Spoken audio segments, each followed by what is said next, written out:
the Prophet ﷺ, in his beautiful teaching style, one day he approaches Abdullah ibn Umar radiyallahu anhuma, the son of Umar ibn Khattab.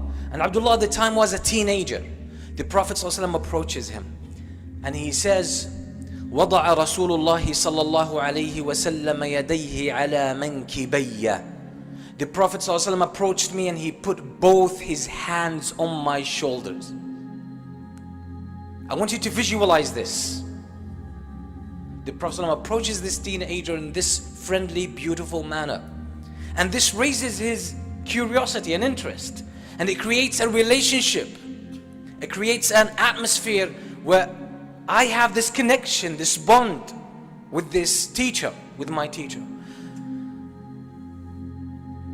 وضع رسول الله صلى الله عليه وسلم يديه على منكبي وقال كن في الدنيا كأنك غريب أو عابر سبيل. Like words of wisdom, wallahi, words of wisdom that hit straight, they go straight into your heart.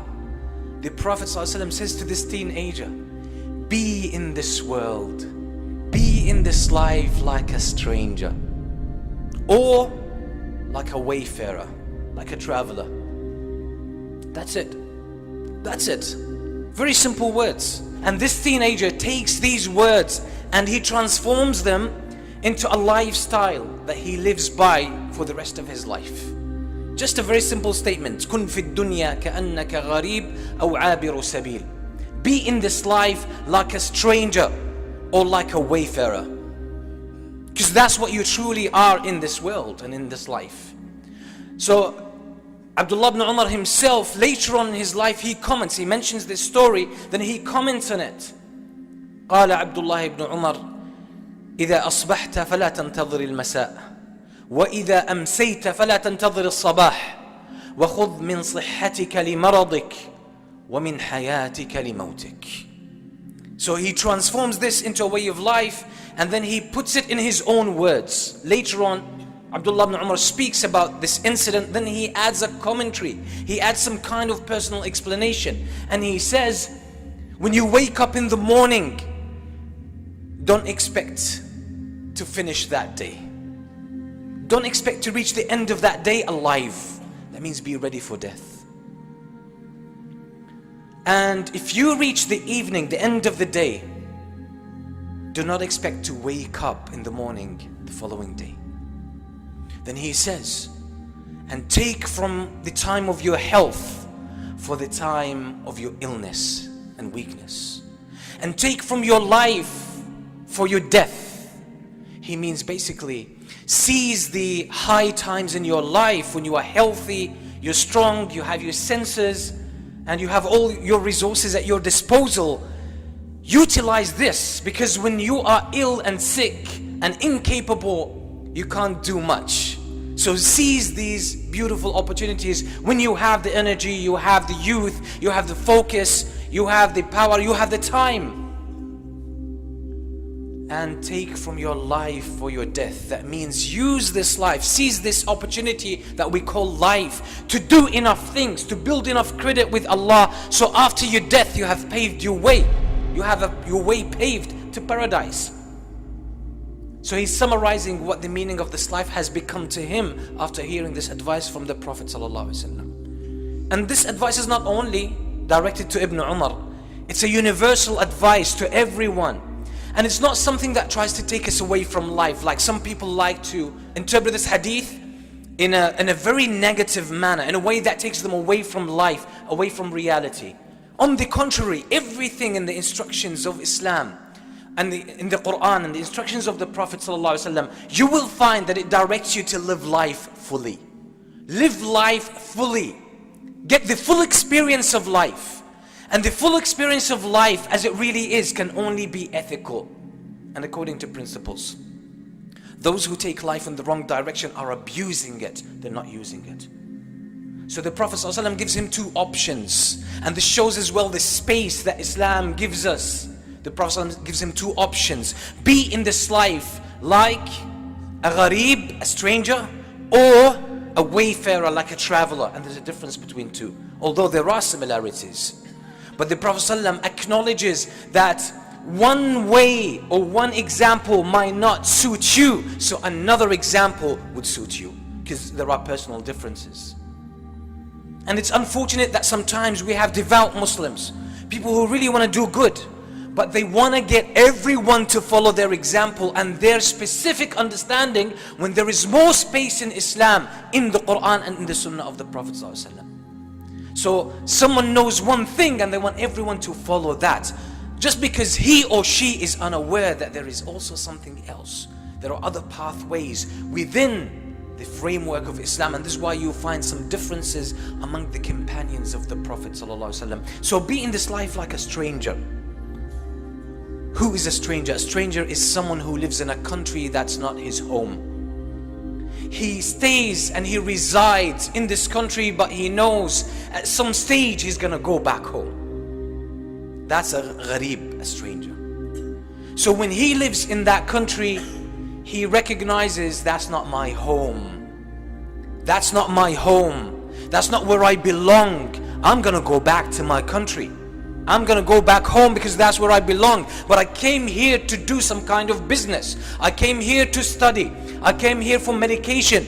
I came here for any purpose and any reason. But I know my family is back home. My house is back home. My people are back home. My memories are back home. My future is back home. Everything is back home. So we are in this life are strangers.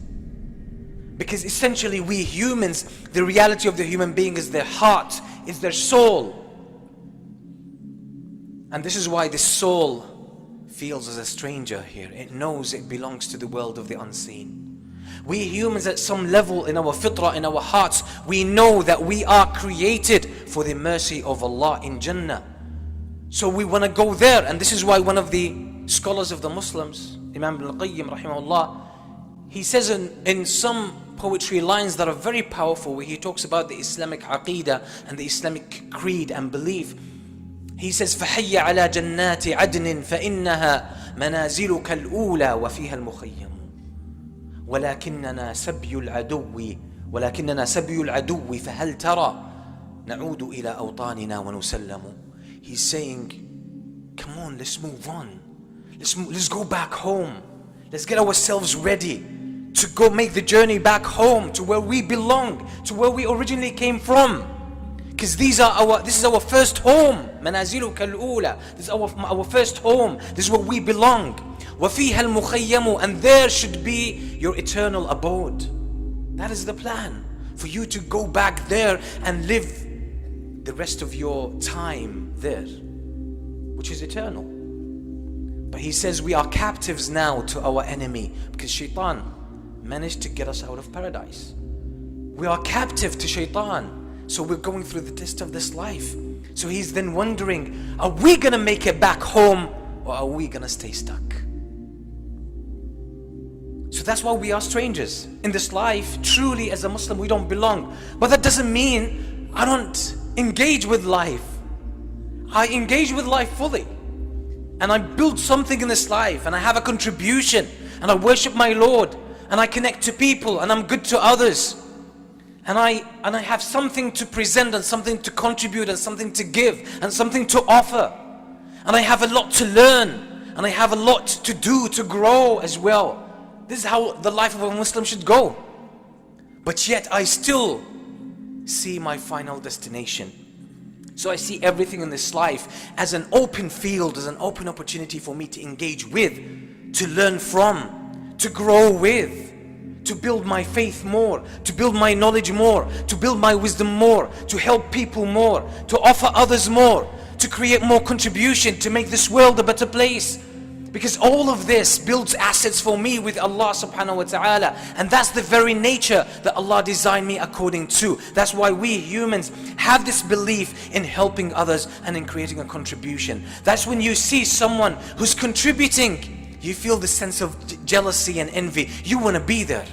And sometimes your heart aches if you're not reaching your full potential. And sometimes some tears roll down your cheek because you know, I want to do this because I'm designed for this.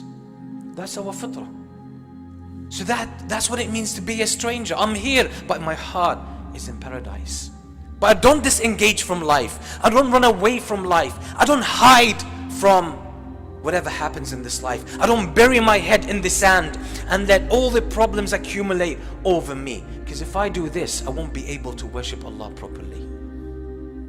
But if you can't materialize this, if you can't go through this life with this kind of attitude, the Prophet ﷺ gave another way.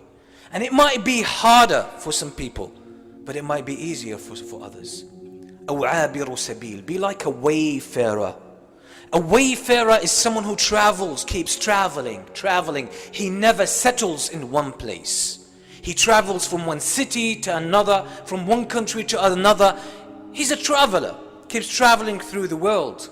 He never settles. He never buys a house. And he might sometimes sleep in the street, in the open. And he doesn't buy any of the daily needs of a human being, or the needs of someone who is settled. He doesn't buy furniture.